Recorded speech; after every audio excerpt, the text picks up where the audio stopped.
Welcome to the Tech Egg. Don't get scrambled. Enjoy the video. You start by confirming the shield has at least 50% charge and firmware v2. 1. This ensures stable bond parameters. Next, put on gloves and clear the area so nothing interferes. Place the device 10 to 15 centimeters from the surface and align the emitter to the center point. Once positioned, hold the activation tab for 2 seconds to enter calibration mode. You'll see a soft blue pulse. That tells you the shield is ready to execute the bonding sequence. You now run the calibration cycle by pressing both control buttons for 6 seconds to lock emitter alignment. This stabilizes the diamond lattice coupling.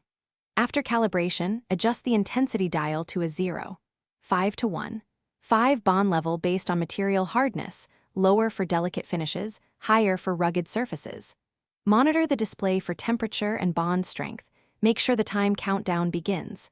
If readings drift, pause and reposition. This middle stage controls depth and durability of the protective layer.